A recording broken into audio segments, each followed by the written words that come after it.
And welcome back, everyone. Welcome back. Hope you enjoyed that break. Hope you enjoyed that spicy meat challenge. Question mark. As we have wrapped up the Onside Gaming versus Starlight Twinkle matchup, and now we are here with Matcherino Esports versus PSISTORM Gaming. Ooh, a matchup that should be much more competitive here, and I don't even know how I want to call this actually, because we have quite an interesting matchup here. We have Astrea versus Spirit, followed by Arrogfire versus Gerald, and Nightmare versus MaxPax. Oh my god, the PV matchups continue, and here we go in the top right-hand corner. We have Spirit for PSISTORM Gaming. In the bottom left, we had Astrea for Matcherino. Just dove right in.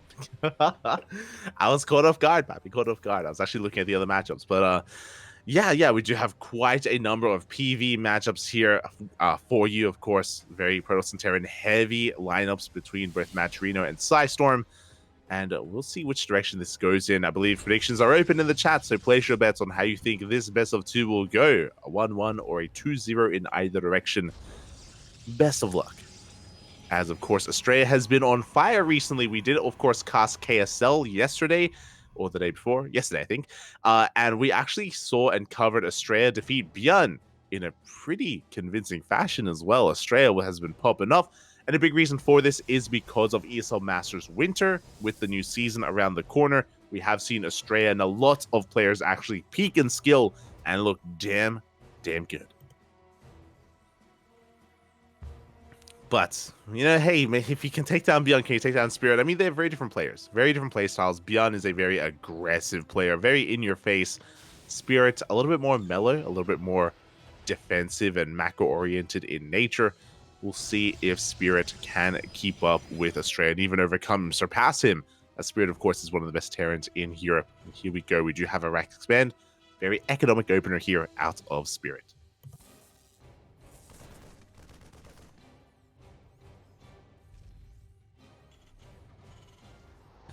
Very economic behind this. We're not getting into any additional Raxes either. It's going to be a Rax into factory here from Spirit. So everything is looking by the book, everything looking normal. You can see that Astrea is trying to be as annoying as possible. He's trying to chip away at that building SCV, but he won't quite get it. He won't quite be able to get on top of it. Not yet. Just, again, being annoying.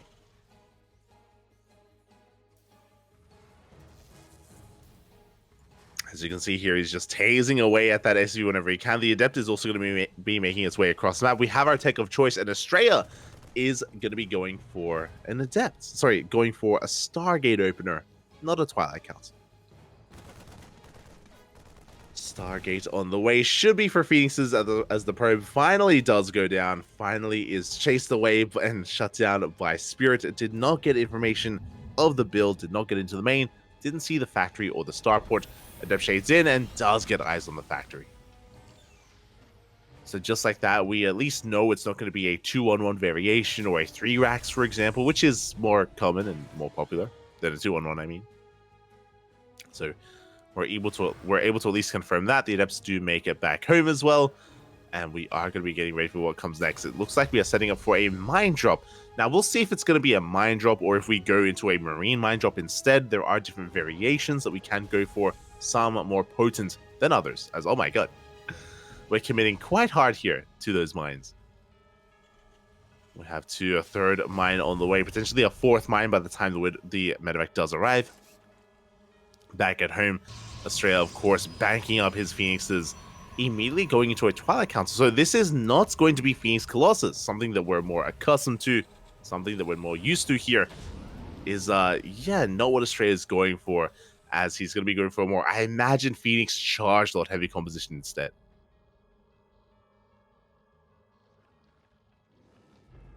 Also, sorry, I'm dying.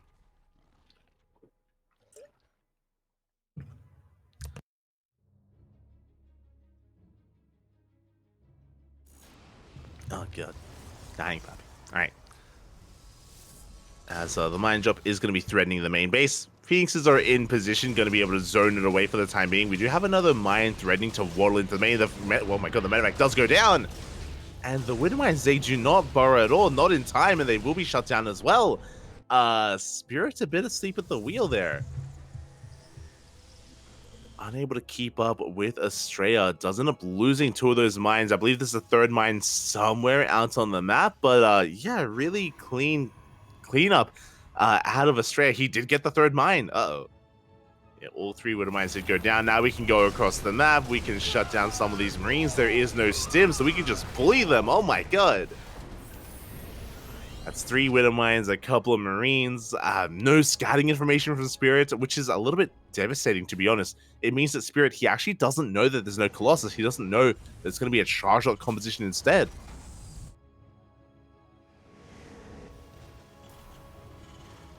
He doesn't know. He is not aware.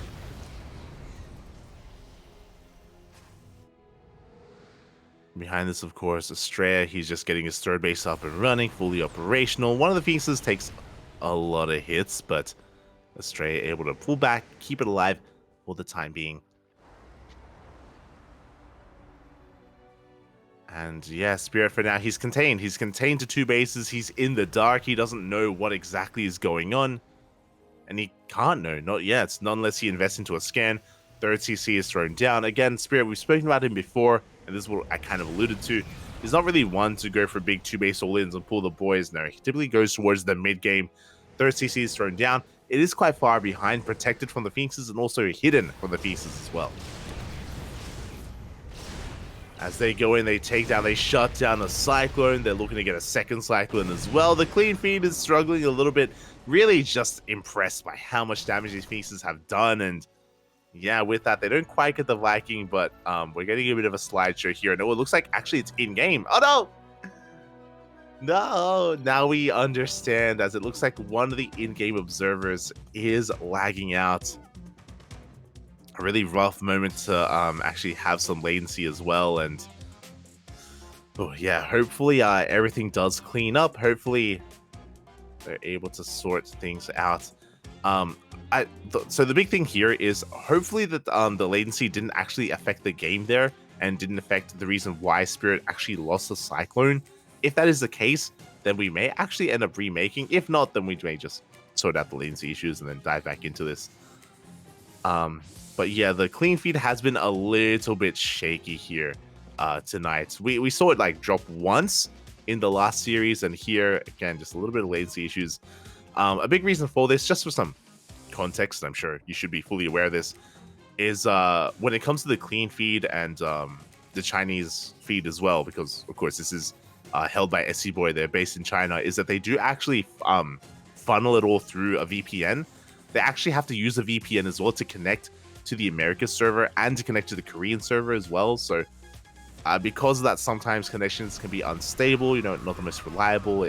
These things do happen, but here we go, we're diving back in. Oh, we're getting back into the game, and already the Phoenixes, they managed to get a couple extra units. Zelt's going to be coming in as well, closing the distance here, getting on top of the army. Doesn't quite break through though, and Spirit, he will hold. I'm just catching up. Okay, Spirit, he will hold on. I mean, again, arguably Astrea overextending there for a minute, but he is up heavily in economies on 3-base saturation. Again, he has his Phoenixes. Has his Zealots as well. And we're able to pick off a couple more SCVs, just slowing Spirit down. And the problem is that Astrea is really under no threat of any kind of big all-in. Again, Spirit, he did throw down a third TC. He's looking to get further in this game. And he's just losing a lot of steam, a lot of momentum. Behind this, Astrea even taking the forward fourth. A very exposed fourth base, but this just goes to show how confident Astrea feels. The confidence is insane.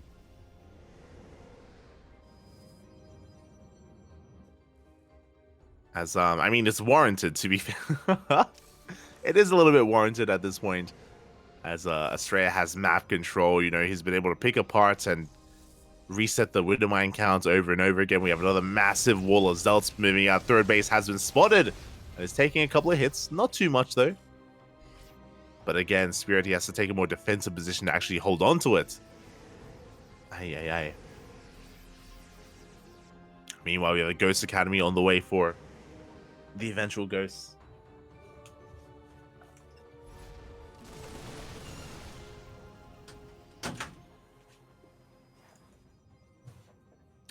And Astrea now going to be refining his army. It isn't just Phoenix Charger anymore, but he has a second robot on the way. Rolex Bay, Colossus as well. But does he even need them? Because we're just going to dive into the third. The SimCity, the positioning here working against Astrea. The choke point is brutal, but regardless, he's trying to break on through. Not the best trade from Astrea at all. Ay, ay, ay. Astrea overextending quite heavily here. Again, that was 23 Zealots going down for only a handful of Marines and a handful of Marauders. Really well done by Spirit. Really good positioning. And Astrea maybe just forcing the issue a little bit too much. Again, trying to break the third without splash damage, without Storm or Colossus or Disruptors or Archons. There we go. 2 Colossi being made at a time. And that was a rough fight and a rough trade for Astrea, but again, he has an insane economy. He can afford it. He can rebuild, he can replace. As he's going to back on off. We do have a Mind Drop moving out. The Mind Drop will give Spirit a little bit more information as to what bases have been taken and just how far ahead Astrea is economically.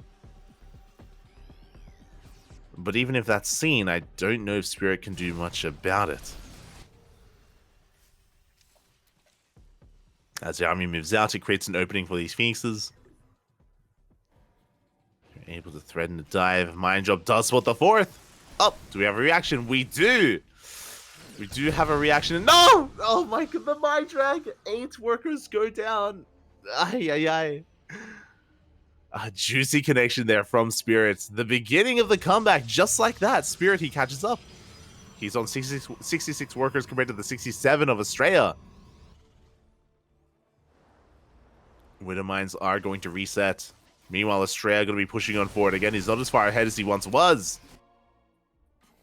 There was the time where he was up 20, 30 supply. Now, not anymore. As he can resume mining here at the 4th base. Big EMPs here on the Colossus. As Spirit pushes through. Again, this bridge, this choke point, it's going to be difficult to push into. From either player, to be fair. As Spirit is getting his 4th base up and running. Astrea taking the other center base as his 5th. A really greedy maneuver, but again, the reality is that any kind of advantage that Astrea once had isn't there anymore. I do think a lot of this does come down to the bad fight that he had earlier, and also, of course, the mine harass.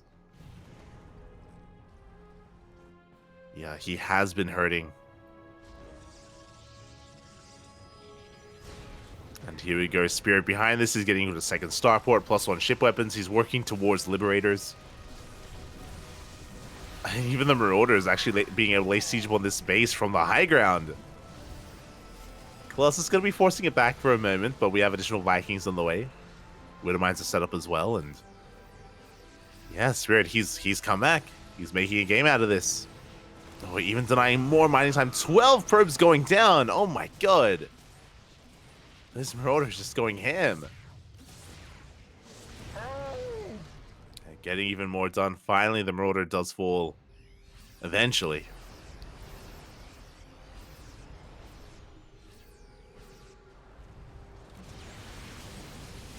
And Astrea is the first to max out. He's got 3 Colossi, he's got Disruptors on the way. Gonna try to trade with those Vikings as he does threaten this CC. Turrets, they should not finish. Maybe one of them will. But the Stalkers, they do get on top of it. It's gonna be a kill, not a cancel. And Astrea, he's pushing on forward here into this army, and he may not break the army, but he can get on top of that mineral line. Oh, he's trying to, but the bunker stands strong, and Astrea is forced back. Oh my god. Gonna be dropping one of those Colossi. Disruptors are on the way, and again, Astrea is having a really hard time pushing in. Didn't even get into the mineral line. It barely killed any SCVs. That push was not worth it, and now Spirit, he's getting ahead economically. He's up to 71 workers. Now, even though Astrea, he has less workers, he has a comparable army because he has the gold bases. The half gold bases. So he does get a little bit more out of them, especially if he does prioritize the gold mineral patches, which he should. Phoenixes dive in. Oh, they do get a medevac. Did have some units within it. At the same time, Astrea pushing on in from the right-hand side. Show us the Novas. They're just going to be zoning back the army. Additional Novas going off this time, connecting, shaving off some of those Marauders. Not bad. 10 SCVs. Much better engagement, much better trade here from Astrea. Gets 10 workers, shaves off some of the units. The Ghost gets some decent EMPs. Oh my god, the Mine. Mine going off as well in the army. But Astrea is able to rotate back in time, in position. He's looking to force back Spirit.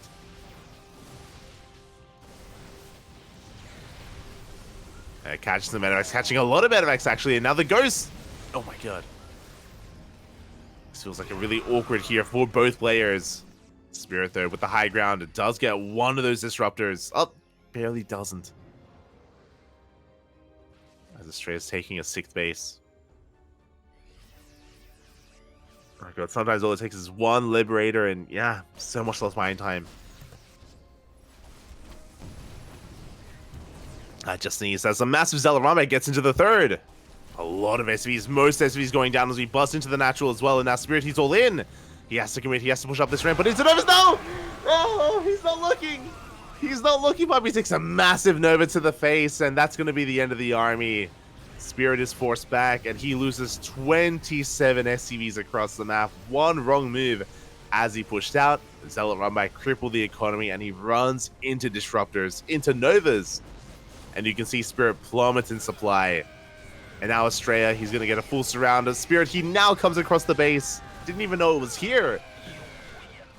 As he barely does avoid the surround, but he's bled out so many ghosts. One Stalker survives, and even then it's going to be chased down. And Astrea, he's snowballing out of control.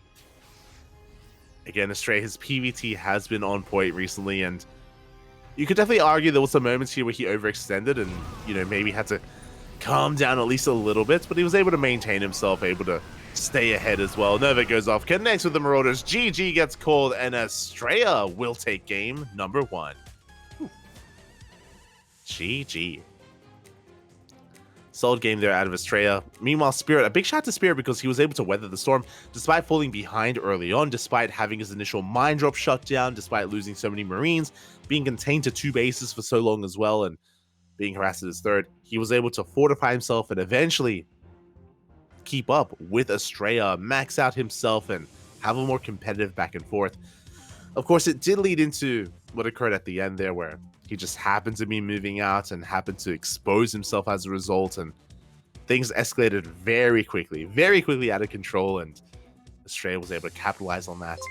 But despite that, still close back and forth, and I'm hoping that we can get a back and forth here as Spirit is going to be choosing that second map, choosing that second game.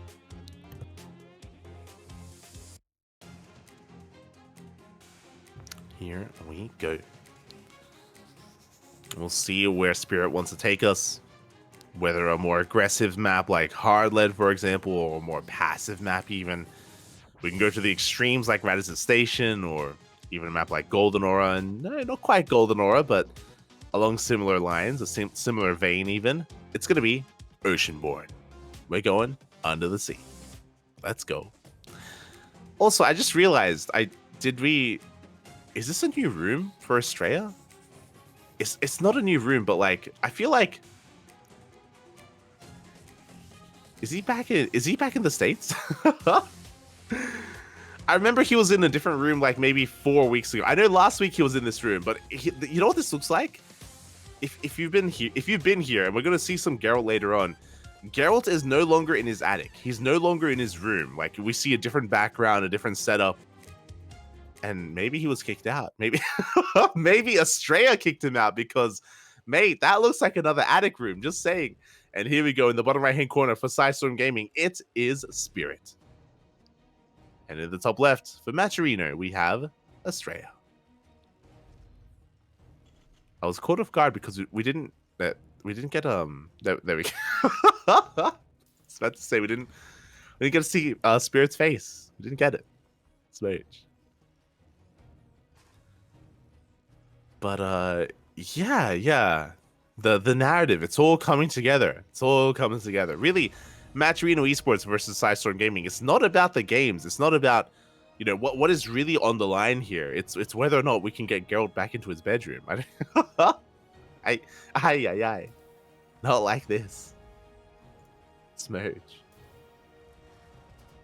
New basement more like? Are you sure? I'm pretty sure that's because of the curvature of the roof. Like that's like an attic or like closer to top level, right? Question mark. Is he still in Korea or back in the US already? Yeah, I'm uncertain. I think he's back in the US. It would make sense because I know, for example, Future's back in the US, but like a big reason to go back to the United States at the moment is because of DreamHack Atlanta. Because a lot of these players are going to be traveling to DreamHack Atlanta anyway. So now would be a good time to go back just to like acclimate yourself and to settle back into like that time zone and not really have jet lag affect you too much. But yeah, I'm uncertain as to whether Astrea is. What I do know again is that we do have a different background for Astrea. That's why I pointed it out. Background is different to what we saw. I want to say 3 weeks ago, but we'll see. Everyone, check out the attics. Oh, Astrea, he's here. Not like this. For now, though, we're getting into our openers, and again, a very standard opener out of Astrea. We have seen a rise in popularity in sentry-based openers. Reason for this, again, the point damage was adjusted, which means that you can actually kite a lot better, a lot cleaner with the sentry. And on top of that, we, of course, do gain access to the hallucination really early on as well. So you can actually keep up with the Reaper, you can micro against it, and get that follow-up scout as well. Here we go. As we have our tech of choice, once again, 2 games in a row. Stargate opener out of Astrea.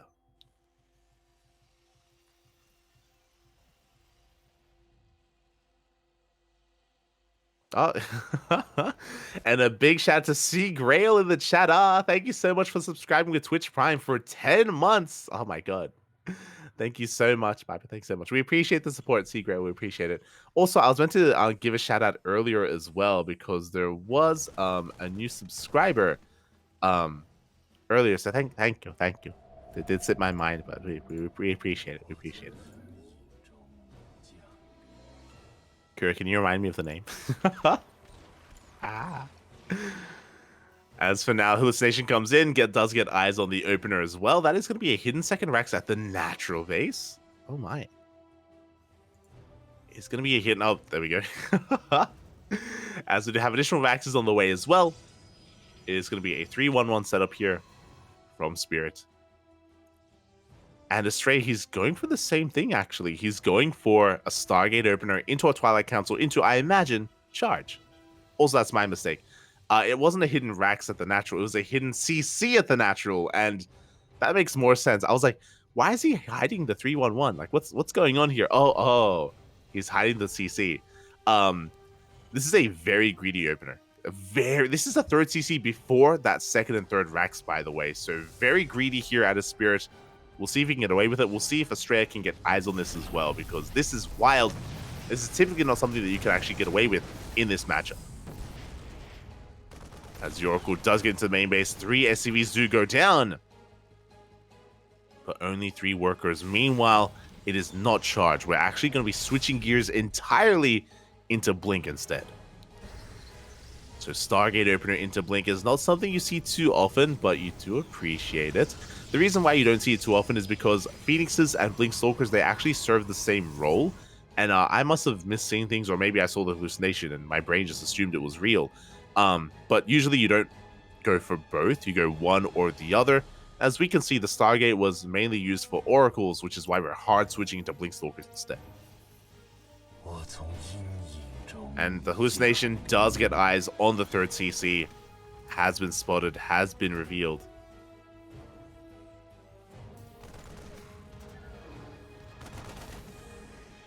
We get eyes on the production as well. And Astrea has to push out. He has to move out. He has to try to deny and try and delay this 3rd base for as long as he can. Cannot allow Spirit to get away with his economy. And there we go. There's the Stasis Trap. Blink isn't even done, but the Stalkers, they have arrived, and they need to be here. They need to punish this. And they're getting a lot of damage done. Again, they're just going to be forcing this to be floated back to the natural base. It's taking a lot of damage, actually. Oh my god, catching fire. We do pull the boys, we will be able to top this up and keep the repairs on. Meanwhile, Stim just now finished, so now Spirit can actually fight toe-to-toe with this army. No tanks, unfortunately, just mainly a Marine Marauder army instead. And a big shout out to Steelbold as well, subscribing 59 months. Oh my god. So many months. But it's been a while, Papi. It's been a while. It's been a journey, Steelmold. A journey. Many, many years. Many years. Thank you. Thank you. Always, Papi. Always. Hope you're taking care. Hope you're taking care. As we have the CC floating back towards the third base. Oh my god. Astrea being a little bit adventurous there. He does snipe the medevac. Does one-shot it. A medevac for a stalker, pretty good trade. Pretty good trade. As we're able to pick up a couple of extra units here. Falling back. I remember when this channel was all memes with and no emotes. Aye. Those are dark times, Steel. Those are aye. Dark times. But memorable as well. Very memorable.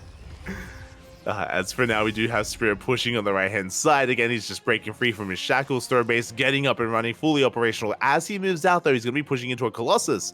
As the first Colossus has arrived, we have a second robot on the way for double Colossus production. Astrea actually going to be sneaking into a Dark Shrine as well. Dark Shrine on the way, so taking up quite heavily here as Spirit moves out. Zealot Runby moves in. We have Zealot here at the natural base, a massive warp into the main. Spirit caught out of position. His entire army is racing back home. And he may not lose too many SCVs. That's actually 7 SCVs going down, but we get on top of the production. We're getting on top of every single one of these add-ons as well. That's a tech lab, a reactor, a second tech lab going down. We may get a second reactor as well. Good damage is done. And the Prism will escape. As we try to pick up another SCV. We get one. It should only be one more though. Yeah. 2. Oh my god, as we barely get a second SCV as well. Behind this, Astrea, he's able to safely get a 4th base up and running. Getting into his double Colossus production as well. And Spirit is finally able to push out for a second time. Remember, he was forced to turn back around earlier. Oh my god, the force field! The force fields completely slice up his army. The Colossi going ham. And Spirit, he cannot turn around. Not anymore. We gotta commit. We are pushing on the right-hand side, looking to deny the 4th base. We should force a cancel. We do contain Astrea here to 3 bases. That's something. At the same time, Mind Drop into the natural. Astrea, he does notice. Oh my god. I was worried we were going to drag the Mind Shot again. We do pull back at the same time as we're dealing with the Mind Drop. Zealots into the main base. DTs as well. A couple of Dark Templar are mixed in. Towards the natural, towards the main base. Sure, Astrea, he may be taking some damage, but at the same time, so is Spirit. As he's just now getting his add-ons back up and running, and they're going to go down again. A Doom drop into the main base, but the army is waiting for him. Aye. 20 probes are going down. But Spirit is also losing his army. Bear that in mind. His army is also following. You can see Spirit plummet in supply. Ghost Academy is burning. Additional 34 SCVs went down. We go for another big warp in into the 3rd base as well. We're not done. Nowhere near. As Astrea, he is just settling back at home. Stabilizing even. Still on 50 workers. Meanwhile, Spirit down sub 40. As more SCVs are going down. We could even go for that Ghost Academy. It's still so close to burning down. Hopefully, Spirit does repair. Hopefully, he does keep it alive. Fingers crossed. As another Mind Shot's going to go off. Up. Oh. Getting one more probe. I'm trying to keep an eye on the minimap to see if, oh my god, the mines, they're doing so much. I think the Ghost Academy was saved. I think. Or it's still on fire. I want to believe it's okay. As we're now getting into disruptors. 3 Colossi are already out. Widowmine's finally cleaned up as well. As Spirit is also stabilizing, has a comparable economy to his opponent. Sure, he may be down in SCVs, but he makes up for that with mules. And this is still anyone's game. If it wasn't for those Widowmines, if it wasn't for the drop play, then Spirit would be just hurting so much. Instead, both players are. I want to give the edge to Astrea, though, just because of his disruptors. Like, Purification Novas, they pose a massive threat here to Spirit. As the DT is hiding in the tall grass. Here we go. We're going to be pushing through the center. Spirit waiting for the army at the same time as Rambai is coming in. We do have a mine. Mine shot does go off. Bunker is in position. The Zealots, they ignore it. They go straight for the natural instead. And the natural is so exposed. Ay, ay, ay. We go straight for the SCVs. Spirit, he turns his entire army back around once again. Losing 6 SCVs. And now we're going to do you one better. Astrea coming with a DT run by instead. Dark Templar are moving out. Double drop as well on the left-hand side. Spirit, he's had enough defending. He wants to be the aggressor. Is spotted by his opponent. Oh my god, Disruptor Shot does go off. Spirit, though, gaining ground. Forcing Astrea back. Here comes that double drop here on the left-hand side. Going straight for the natural. Late reaction out of Astrea. Nothing is in position. He had time to warp in and he didn't.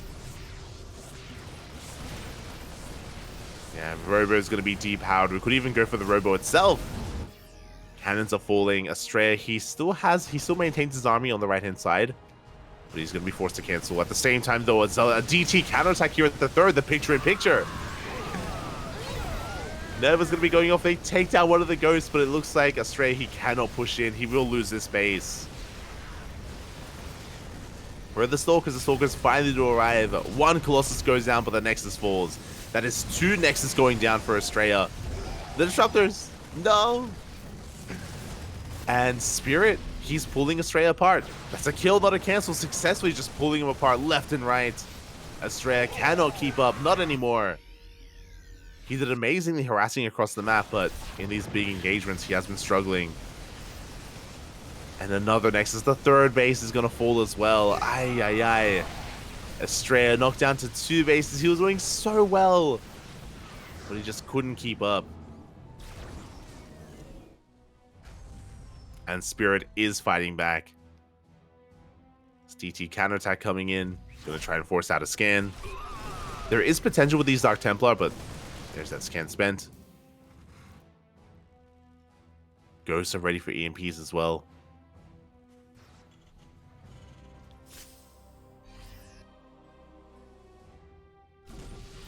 And can Astrea come back? He can, if he connects with these Novas. If these Purification Novas are perfect, then we can take a fight. And here we go. Up! Oh, overshooting. Good target firing out of Spirit. He focuses down every single disruptor. 1 connection goes off, but 1 connection is not good enough as the entire army crumbles, and that is going to be it. Astrea shaking his head on cams. He knows that, alas, he was in a leading position. He was looking so good in this game, but it slipped through his fingers. Good target firing out of Spirit, and he has brought himself back into this. And now, what is there left for Astrea? He's got 4 sentries, 7 stalkers, 1 Dark Templar. And Spirit, he picks up his main. He's going to be landing it as his 4th. A 4th that Astrea no longer has. As Astrea, he's falling further and further behind economically and in the army as a result. Spirit, he's getting out of control. It's just becoming too much, and yeah, Astrea, he just can't afford anything. That's the issue right now. He just cannot afford. He's making 2 Colossi at the moment. That's something, but he's just so far down in supply. It is going to be an uphill battle, and there's maybe a chance that if he's able to fight Spirits with only a handful of units, or if Spirit starts going for drop play, then maybe he can deal with 1 drop at a time. Astrea, he doesn't have eyes on the 4th. Doesn't see that it was taken. It's barely out of range. And here we go. Spirit is pushing.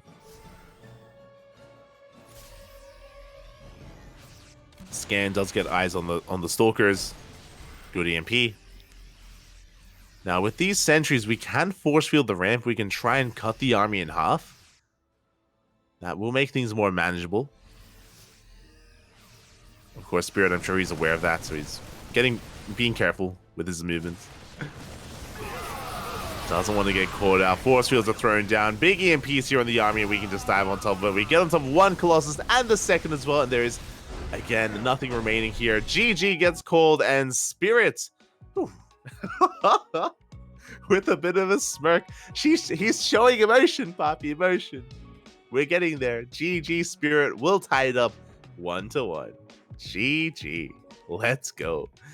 Spirit, notoriously known for not really showing much emotion here in WTL. Whenever he wins, he's just like stone faced and he just turns off the camera. But here, you know, he felt good. Feels good, man. Feels good. The robot, he's learning how to feel. GG. GG, well played. Spirit does tie it up, and we have a series. We have the back and forth.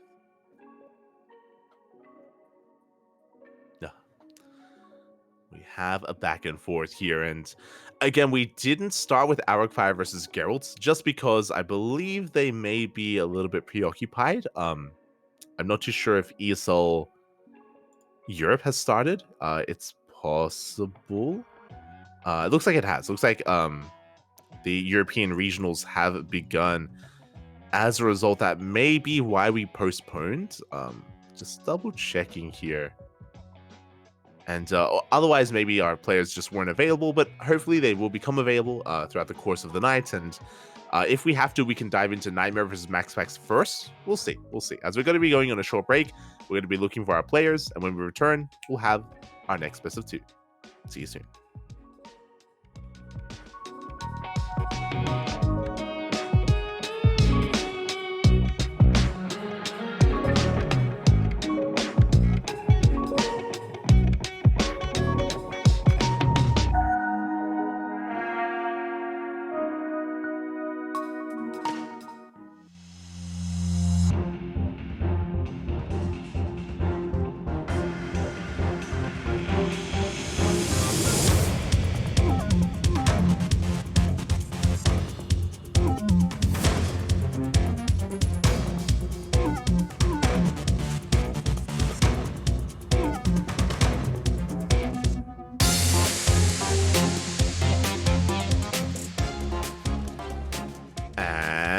Welcome back. Welcome back. Was a bit of a shorter break there, and we have found our players. Again, it looks like we are postponing Arrogfire versus Gerald.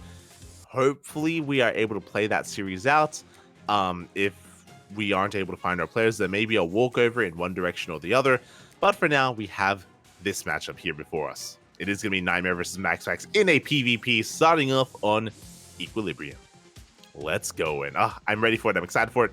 We have casted Nightmare vs. MaxPax many times here on this channel, and usually Nightmare is the aggressor and MaxPax is the defender. We haven't casted them in this new map pool, though. The new map pool will change things, and I'm curious how well MaxPax can defend on some of these newer maps. Remember, there's only one map, or I guess this Radisson Station and Site Delta, which do have those ramps leading into the natural, which means MaxPax is going to be exposed. And Nightmare has options. He doesn't have to go all in. I want to see him go for the hero response, where MaxPax goes for an economic opener. You fake out an all in and you go for the gold. But here we go. Top left, we have a Nightmare for Matcherino. And in the top right, we have MaxPax for PSISTORM. Oh, he's excited. You can see it on his face, Papi. He's getting pumped. Let's go. I'm excited as well. We rarely get to see that kind of emotion out of MaxPax. Almost on that level of spirit. But for now, MaxPax shouldn't be too much of a surprise. He's going for the gate expand on the low ground. Now to bring it to the, just kind of talk about this a little bit. I'm sure most people that are watching are aware. This is considered to be a very greedy opener here. Very unsafe, just because you don't have the added advantage of having a point of elevation to defend. You don't have high ground. You don't have high ground like you would on some of these other maps. So it is a consensus amongst most, if not all, pro gamers that you go for 2-gate openers on a map like this, which is what Nightmare is doing. 2-gate opener, it's safe, it's secure, it's legal. What MaxPax is doing is illegal. It's and usually he's goading his opponent into an all-in. Like, mate, what are you gonna stop me, or are you just gonna be behind? Are you just gonna be behind economically? Are you? What are you gonna do about it?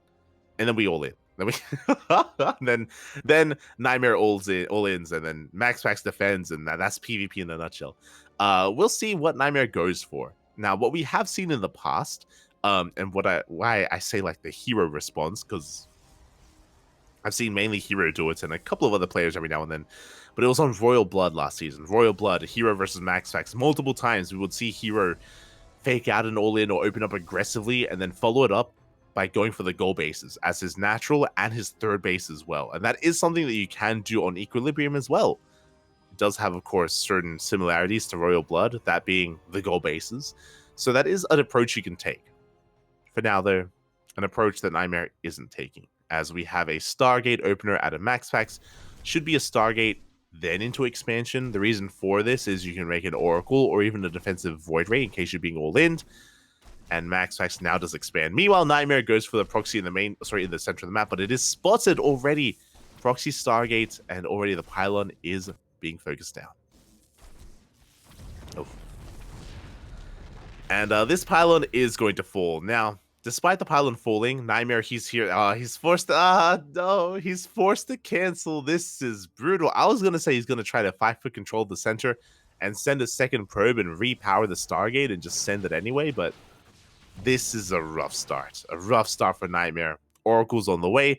The revelation of the Proxy Stargate shows us that it's not an all-in. For those owning Proxy Stargate, it's just a way to harass, just a way to get ahead economically, and is not designed to go all-in. So MaxPax, he knows he's safe. He knows he can skip the Void Ray first and go Oracle instead. We have a Void Ray second just to defend, because he may just have forced an all-in. And there it is. Nightmare, he goes for the gold. I appreciate it. I would have appreciated Nightmare taking MaxPax's gold base instead, but it's okay. He's going for the gold, and so even though technically oh god, it's the Oracle is wreaking havoc, and we're getting a lot of probe kills, forcing a recall back home. 6-7 workers going down. We may not even get to saturate the gold base because that is 9 worker kills. That is insane. Nightmare was out of position, and MaxPax is miles ahead. So what I was about to say is that even though MaxPax has a natural base, even though he's ahead of base, because Nightmare was going for the gold, he can catch up and he can keep up. He can keep up in the economy, not after losing 9 workers. You can see here, Nightmare, he has half the worker count of his opponent, and MaxPax just sold the gold base, so he's rerouting his army, and MaxPax has options. He can either push towards the gold or push towards the main. Nightmare, he can only be at one place at once, and he is in position at the goal base. MaxPax, upon realizing this, he can rotate over towards the main instead. We'll see where he does go, as he does check the gold, and he will spot the army. Oh, the Void Ray taking a lot of hits already, forcing a recall. Big overextension by MaxPax, losing a Stalker, taking damage, but the Oracle comes back in. That was 9 kills initially, plus 5, 14 kills on one Oracle. That is almost a mineral line. For one Oracle, that is crazy. And as a result, Nightmare is still miles behind. It's 15 worker kills in total. That was 1 extra because of the probe in the center of the map, if you remember. I think it was the scouting probe that went down earlier. But yeah, Nightmare, he's in a really rough place. He has an army, but doesn't have an economy to sustain it, and MaxPax should be able to catch up and then overtake Nightmare when it comes to his overall army supply.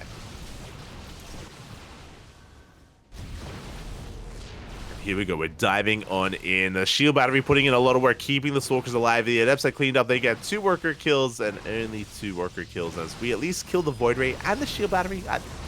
Some damage was done, but for the most part, MaxPax, he gets on top of this. He's able to stutter step forward here. Nightmare, hands off the keyboard for a moment. GG gets called, and MaxPax will take game number 1.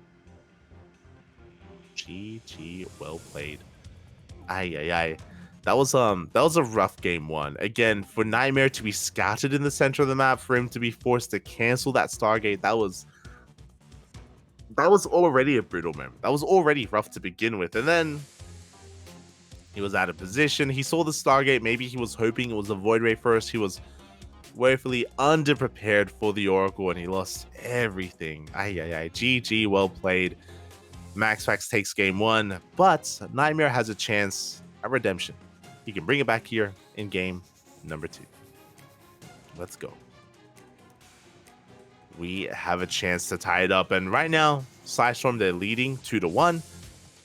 They do have a lead in this series. Can they extend it even further, or can Matcherino fight back? I want to believe. I want to believe we can force the ace match, or we can tie it up 1-1 and make this more competitive. But we'll see if that is going to be the case.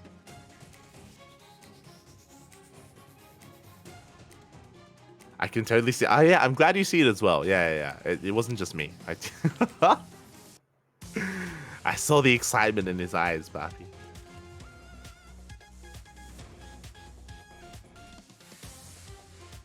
Neither Arrogfire or Gerald are playing, so it shouldn't be a problem. Yeah. It looks like maybe just one of them is unavailable.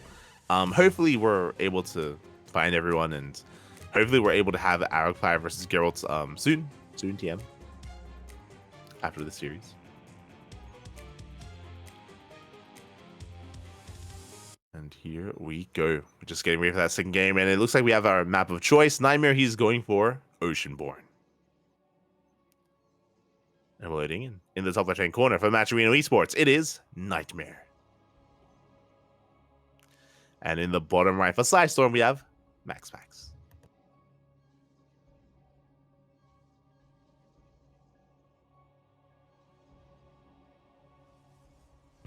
I just need it.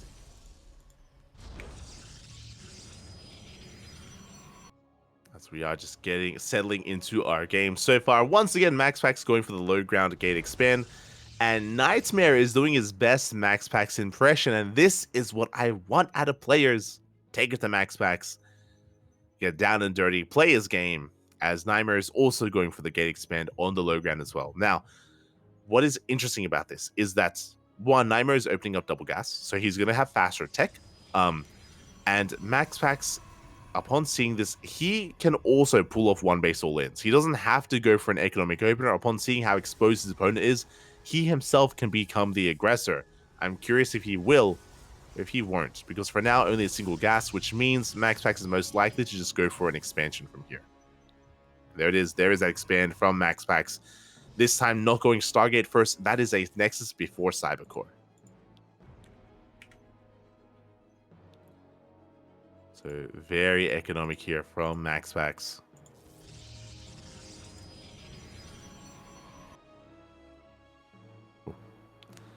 As of course we're getting into our openers, we can see Nightmare just slightly behind in the economy as a result.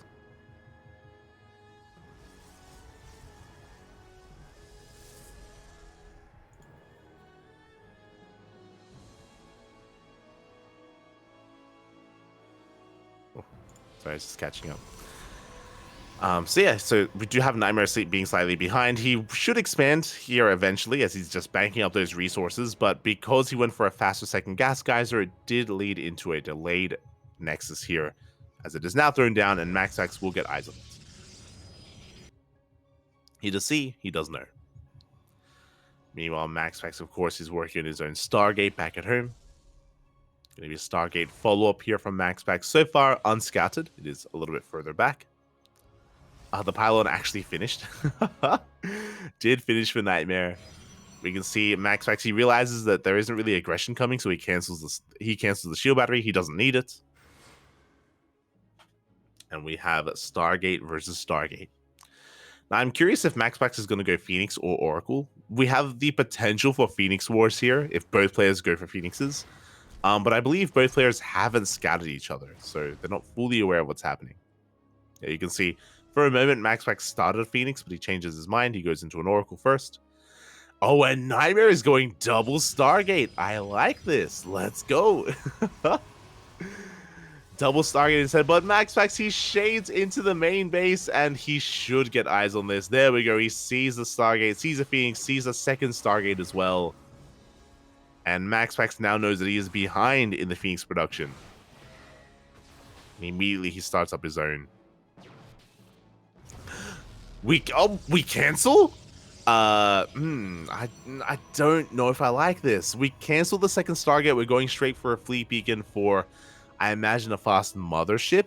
Meanwhile, MaxPax, he responds with his own second Stargate, getting into mass Phoenix production. I'll be honest, I kind of favor the mass Phoenix.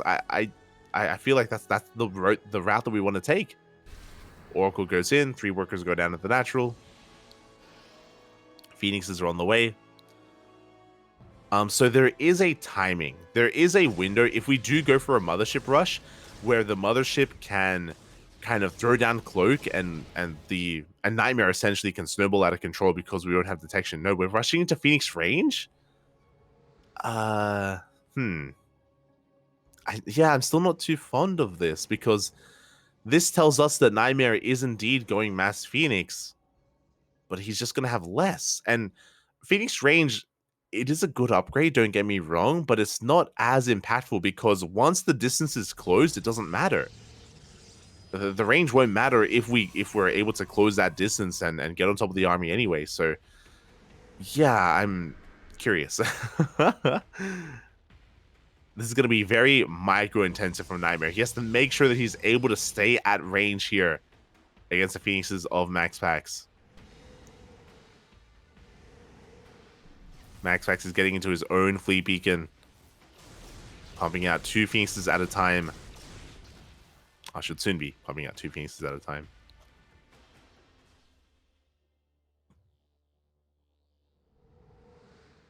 And now we have the second Stargate from Nightmare. So at the moment, MaxPax is ahead in Phoenixes, and he's going to be further ahead in Phoenixes as the game goes on. Range, of course, is going to kick in, and we'll see if Nightmare can make use of it. We'll see if it can make up for his Phoenix deficit overall. As he's going to be pushing in, catching a couple of probes. 2, 3 workers go down. Already 1 Phoenix falls, 2nd Phoenix as well. We're trading 2 for 1, a better trade for MaxPax. A big reason for that was the shield battery. Shield battery was within range, and once again we close the distance, and range does not matter. This is what I was worried about. Like, range is a nice upgrade, but if you close the distance, it's not applicable. And yeah, the higher Phoenix count does overwhelm Nightmare. We can be in the production. Stasis Wrap goes off, and this is just too much already as we're just picking up Phoenix after Phoenix. MaxPax snowballing out of control, and how do you make up for this? If we're making 2 Phoenixes at a time perpetually, then yeah, MaxPax is just perpetually ahead. GG gets called, and that's going to be it. MaxPax takes game number 2. GG. Aye. That was again a really risky move out of Nightmare to cancel the Stargate to rush into Phoenix range instead, which means he falls behind in the Phoenix count. And sure, he has range, but as we saw there, that extra range just doesn't matter if you're able to get on top of the army. And MaxPax is exactly what he was able to do, able to overwhelm just with a higher Phoenix count overall, and GG gets called. PSISTORM, they lead the series 3-1, and I hope that we're able to play out Arrogfire versus Gerald. It was set for the first series, and it was delayed because we're missing a player. I don't know if we're missing Arrogfire or Gerald, and I'm sure we're going to give them a little bit more time. If we don't find the player in time, that we may get a walkover, and that is going to be less than ideal. So hopefully we can find our players, and hopefully everything is okay. Meanwhile, GG, congratulations to MaxPax. Nightmare had a couple of rough games there, both in game 1 and game 2. Wish him the best. We know how amazing he is as a player, and yeah, it was just an unfortunate series here against MaxPax. Regardless, we're going to be going on a short break, and when we return, hopefully we have our next series. Fingers crossed. See you soon.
And welcome back, everyone. Welcome back. We have found our players. We were concerned that there would maybe be a forfeit and a walkover, but let's go. We have them both. Ooh, we're warmed up and ready to go. We don't know which player we were waiting for, but regardless, we have found them. And it is going to be Arrogfire versus Gerald in a PvP. The pressure is on Matcherino to fight back. And here we go in the top left-hand corner. Oh, sorry, bottom right, we have Arrogfire with Matcherino. And in the bottom right, we have Gerald, the PSISTORM. So top left, Arrogfire. Bottom right, Gerald. We have our PvP. Vamonos. And this should be a much more standard PvP. This should be more by the book. What I mean by that, we should be seeing some double gate openers. Double gate openers into the mid game. The MaxPax series was over very quickly just because of the openers. You know, certain players would get really big leads and the other wouldn't. That's just how MaxPax is able to take advantage of a chaotic situation like PvP. But here, we should see a very different dynamic. Very different dynamic here. Which I appreciate. Here we go. Again, for now, 2-gate versus 2-gate should be being set up. And we'll keep an eye on what initial units are made as well. That will give us a sign of how our players want to approach this, whether we want to be hyper-aggressive or not. To put things into context as well, Gerald needs one win.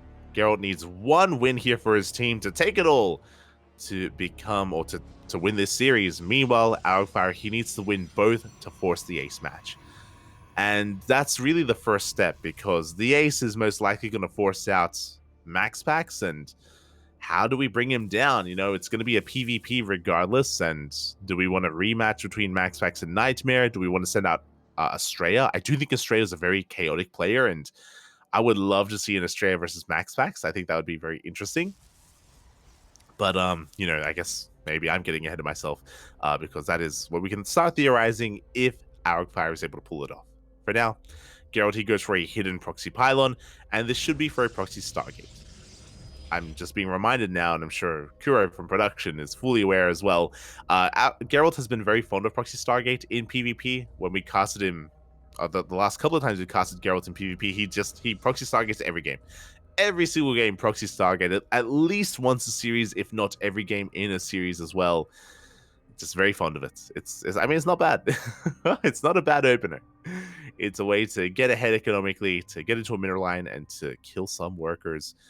Arrogfire, meanwhile, he is aware that the pylon is missing. He knows it's somewhere. He's checking, he's looking, and he will come across the proxy. Very nice scouting pattern here from Arrogfire.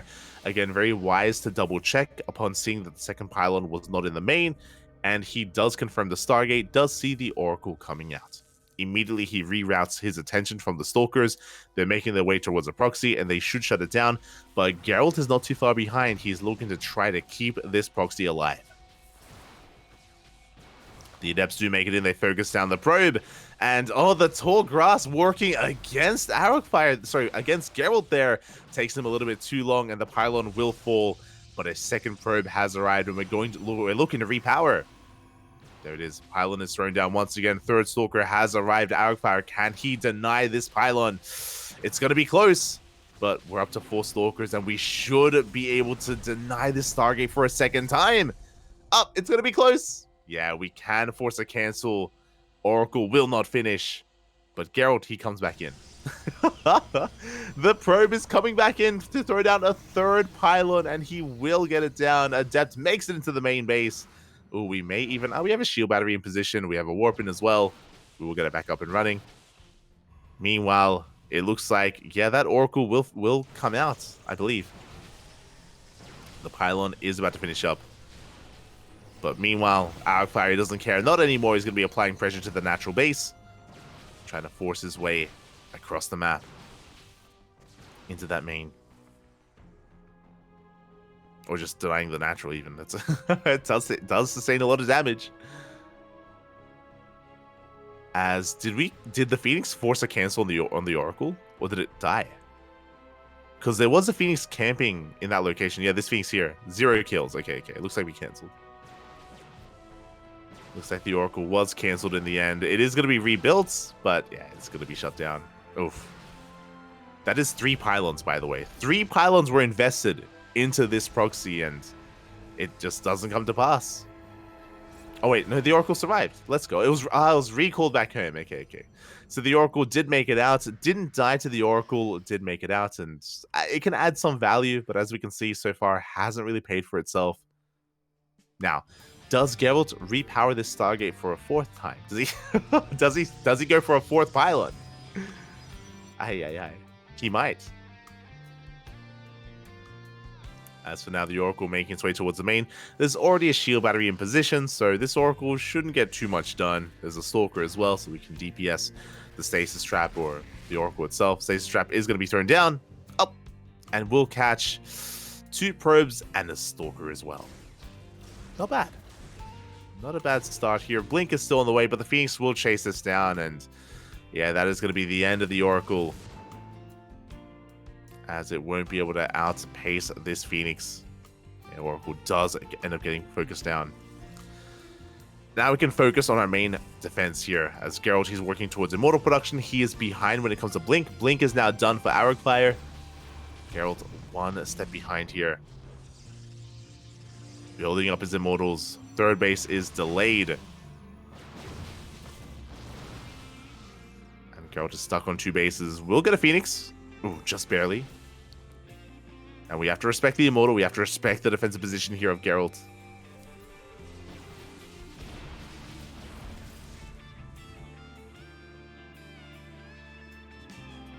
Oh. As Gerald does force Arrogfire back. Of course, Blink about to catch up here for Gerald. 3rd base on the way for Arrogfire as well.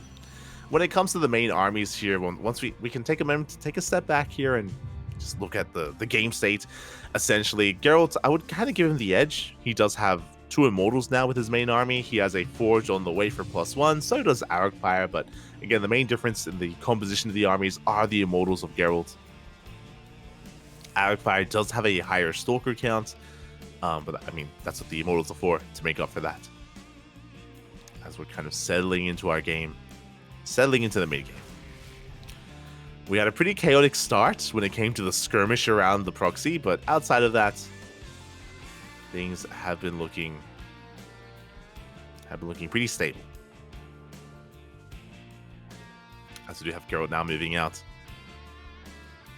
Going to be applying some pressure to the 3rd base, or even just trying to catch that probe. Yeah. As we do rotate towards the 3rd of Arrogfire. For the most part, he's in position. He is waiting for the army. And he's even going to get a Stalker. Ooh. Nice pickup. Stalker goes down. Gerald continuing Immortal production, working on +1. Arrogfire just now getting his Robos, so he will eventually work towards Immortals, or we could even go straight for Disruptors, like Stalker Disruptor. Solid composition. Wouldn't be opposed to it.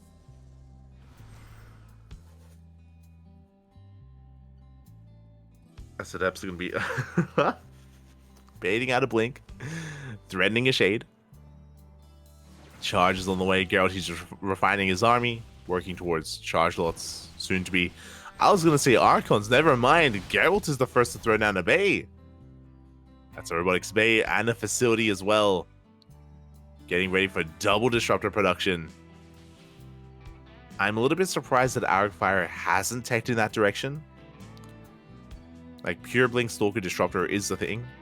It is the thing, and it's something that Arrogfire is not working towards. Just pure Blink Stalker. That's all he needs.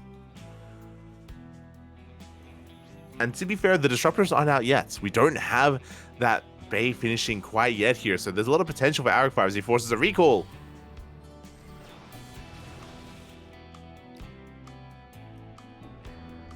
The armies are going to be clashing. Revelations are thrown down. Arrogfire, both players actually getting their 4th bases. Arrogfire, he's got 31 Stalkers. Aye. But as time goes on, that Stalker count, it won't matter. Not against these Disruptors. The Prism falls. Arrogfire overextending. And now he can focus on his push, but now the Disruptors have arrived. Novas are going to be available here for Geralt. The quality of his army is just getting higher and higher.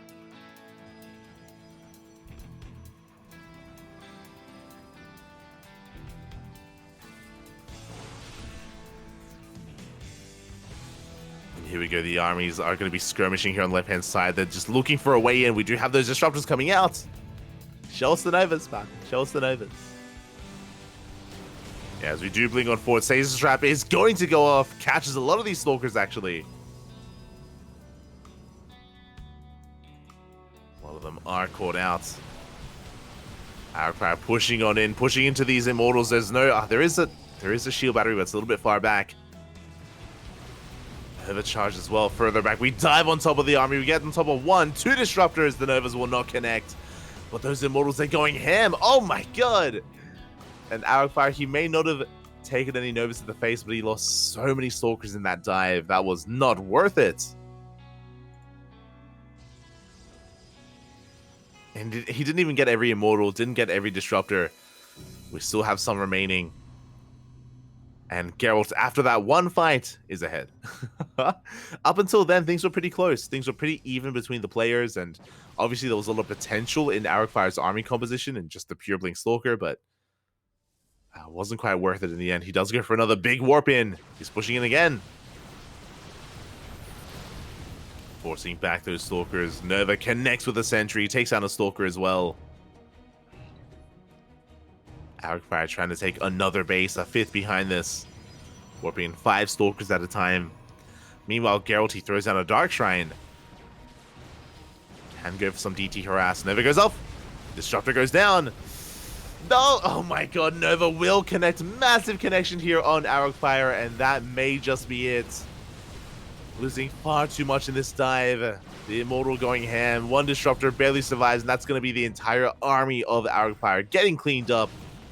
1 Stalker, no. 0 Stalkers will make it out. GG gets called, and Gerald will take game 1. And the series for PSISTORM. GG. GG, well played. Again, that was quite a close game for a long time there, but the quality of the army from Gerald was just getting higher and higher. As we mentioned, with the Immortals, with the Disruptors, Arrogfire going pure Blink Stalker, it can work, definitely, but you do need to slowly pick away at the army, right? Whether it's Stalkers, Immortals, Disruptors. We saw more than twice, Arrogfire, he dove on the army, and it just wasn't quite worth it. Maybe misjudging the situation, especially the first dive. It was so unfortunate that that dive happened to coincide with Geralt's army breaking free from the stasis. So suddenly Arrogfire got surrounded, and just took far too many losses. And GG, well played. With that, PSISTORM will take it. Matcherino, they needed the 2-0. They needed the 2-0 here to force the ace match, and alas, that is no longer possible. But Arrogfire, he's still fighting back for himself and for his team, can still put a point on the board for the overall standings. As game 2 is going to be on Hecate. Here we go. As we get ready for the final game of this series.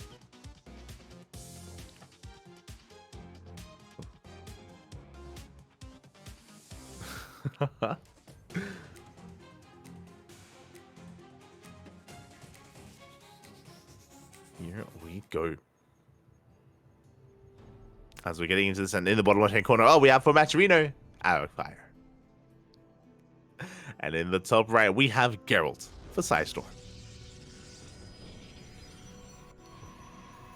And again, the pressure is now off of Gerald. He needed 1 win, and he got it. Whew.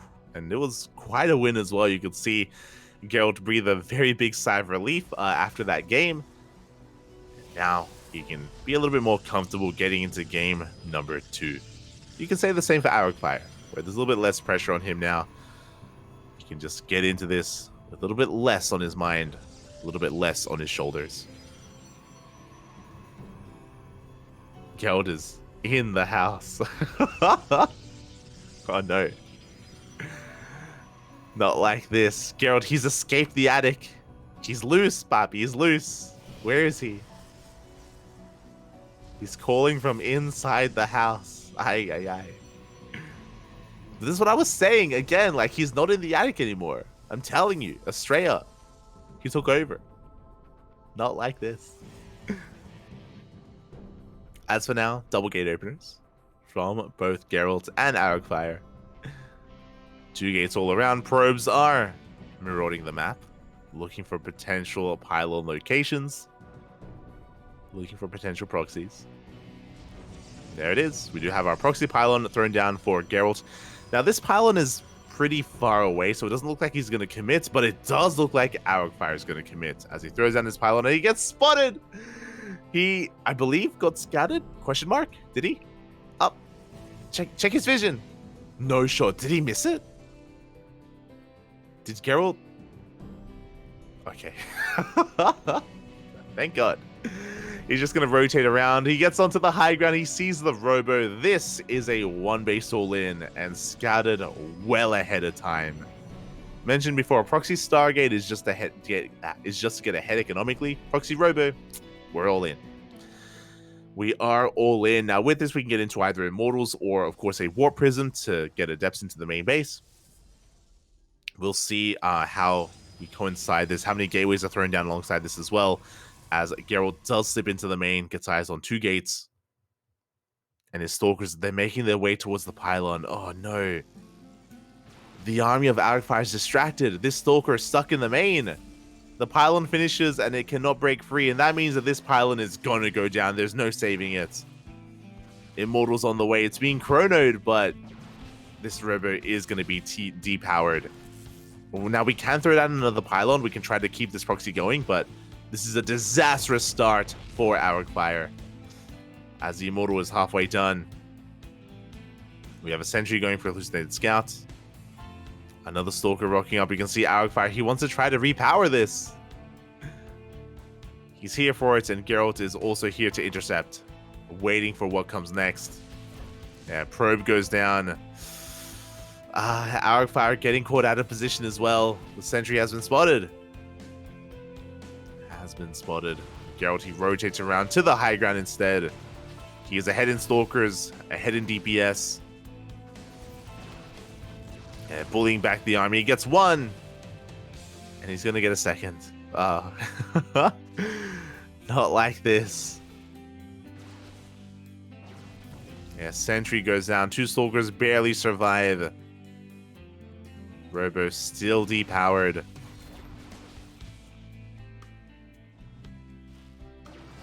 And, I mean, we have a lot of skirmishes going on in the center map. Things are getting a little bit chaotic here as Stalkers are going down for both players. But I still need to give the edge to Geralt overall, as he does come out on top, does trade better. He's checking the proxy location once again to make sure that it isn't repowered. And it isn't. Probe is on the way. Geralt is looking to intercept. Up! Oh, the move command. Arrogfire shoots first. He does shoot first, and he will not get a kill on the Stalker. Casito, papi, casito. Yeah, going to be trading 1 for 1. The rest of the Stalkers are arriving. Geralt is slightly ahead in the overall Stalker count, and yeah, he does catch the army. The pylon is on the way. The Immortal is going to finish, by the way. It will complete. It's too late. Yeah, the Immortal comes out, and Geralt is caught out instead, dropping a Stalker. So Arrogfire, he's still all in. He's like, it's still all or nothing here for Arrogfire. He has the Immortal. He has a backbone to his army.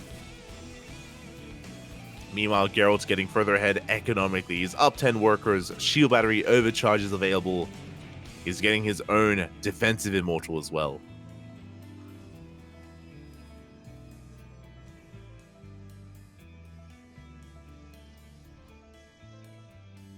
Here we go. Yeah, we have the better concave. And with the help of this shield battery, we cannot be broken. Like, I don't see Arrogfire breaking the natural. He could maybe divert his attention towards the main. That is a possibility.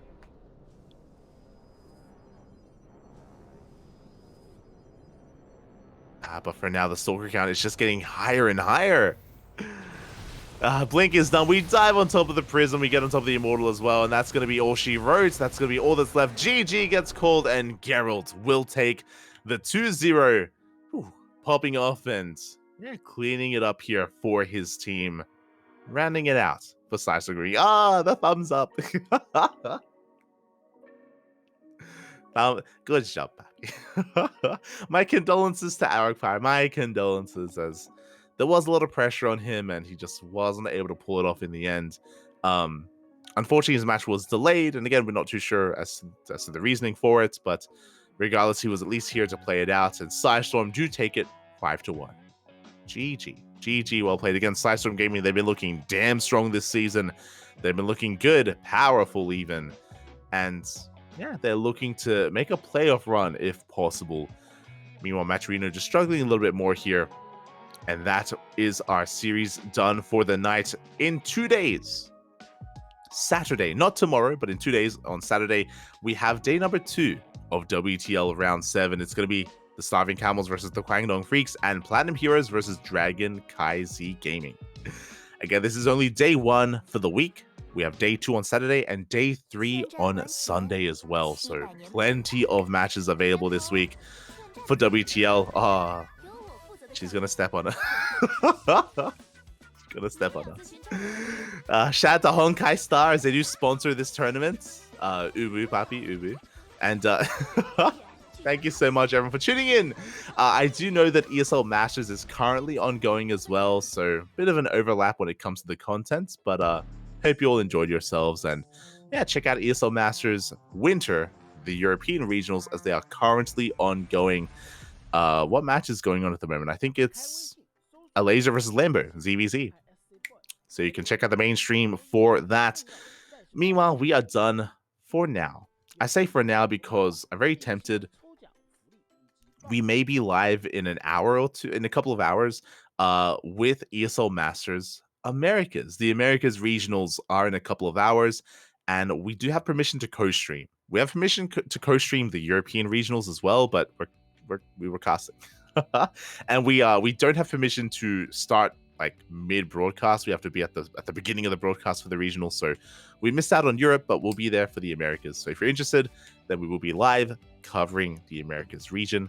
Otherwise, thank you so much. Thank you so much for tuning in. A big shout out to Kuro. Kuro has been handling the production. She always handles the production for WTL. So much love. Thank you so much for making sure that everything is not catching fire. And yeah, we're going to be back in 2 days. 2 days for more World Team League, WTL. Otherwise, there's plenty of content here on the horizon. We're going to be co-streaming ESL Masters Americas. We're going to be live tomorrow with ESL Masters. Yeah, just ESL Masters. Yeah, just co-streaming every day, Papi, every day. And yeah. With that, you can follow us on Twitter, Facebook, Instagram, YouTube, and Discord. We were also restreaming or dual streaming over on YouTube, so you can follow us on YouTube if you wish. Again, we have been doing so for the past week or so. So I hope you'll enjoy the content. And with that, we're going to be heading off. Thank you so much for watching. You can follow myself at light_VIP. I stream whenever I can, whenever I'm not casting, but we're usually casting, so I don't get to stream. I don't get the ladder. Feels bad, man. And we'll see you guys next time. Until then, hasta luego. Bye.